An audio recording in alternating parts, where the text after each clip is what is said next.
Hello everyone, Coco here.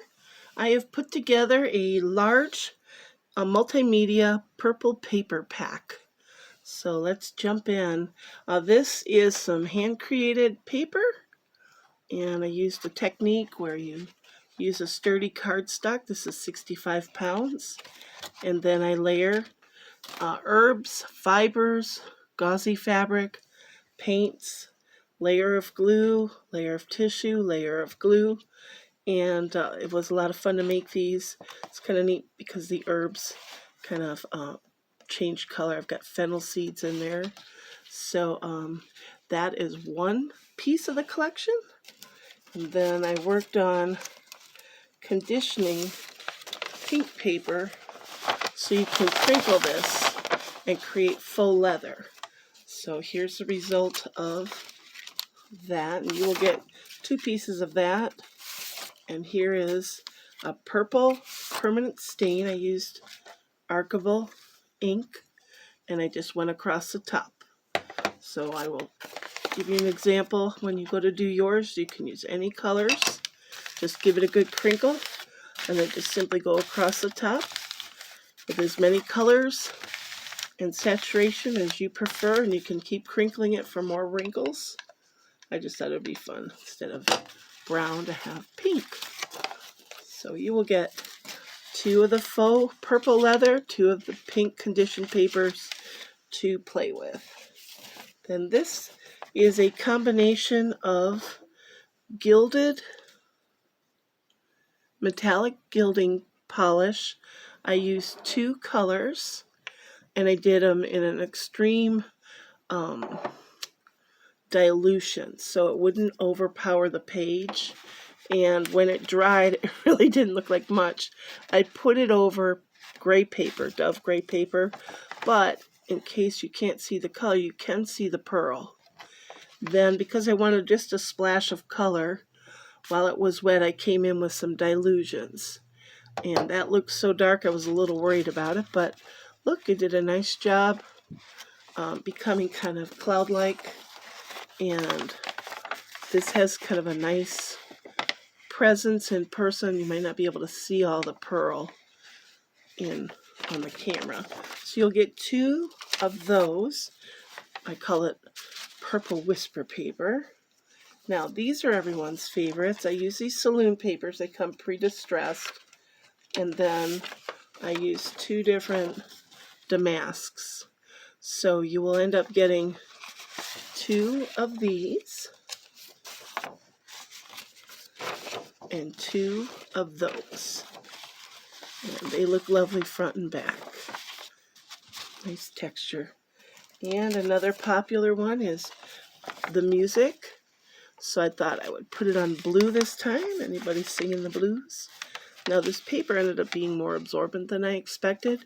So it kind of blew out or absorbed more of the pattern.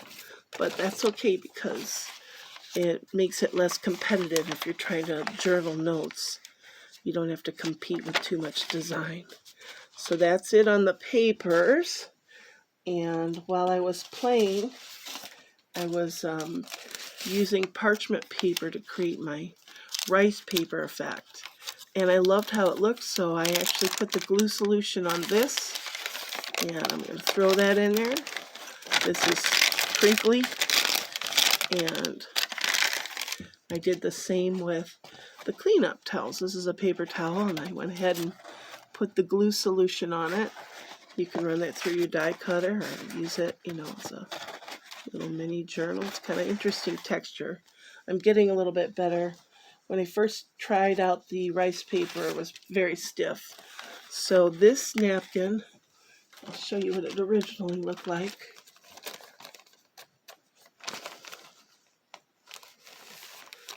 This is the original. So I wanted to take a section of it, and you put the glue front and back, and then I thought, well, let me spritz a little purple on there. I may have oversaturated it, but it's still pretty cool to use. You can rip it and use it like rice paper. Okay, now back to the faux leather.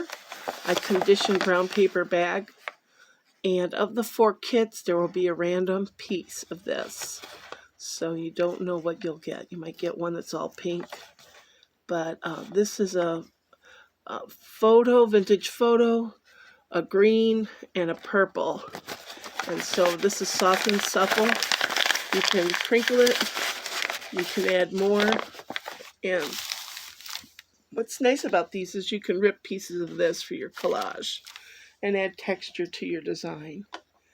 Okay, now Coco's been busy.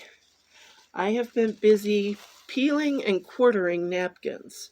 So in this kit you will get a section of napkins, and they're all kind of in a purple mode. So what you're seeing here doesn't have the white paper behind it, but lots of options, lots of different variations of purples.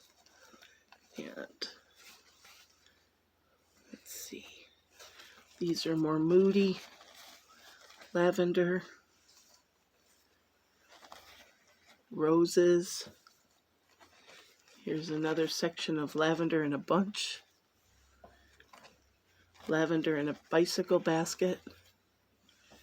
Then we have small tulips with some purple and a small lavender.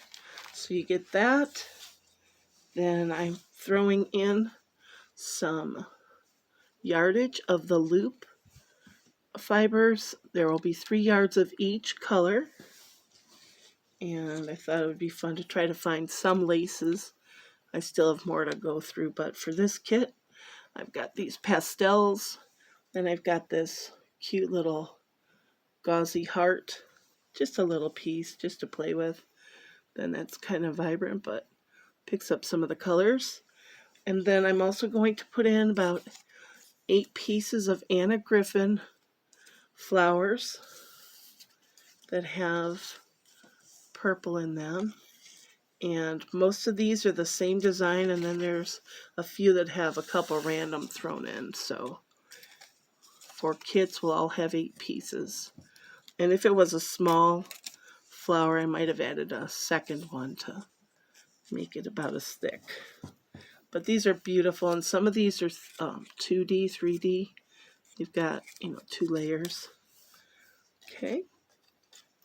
So what I used, just so if you're wondering, dilutions, archival ink, distress oxides, glimmer mist, and some gilding paste, and some glue solutions. And I hope you enjoy this packet. There's only 4 available. It will be first come, first served. And I'm going to leave my email in the description box. And we will just, if you want a packet, just email me. And I've got more packets coming, not as elaborate, and maybe friendlier on your budget. Just depends on what you're looking for. Okay, this is Coco signing out. Toodles!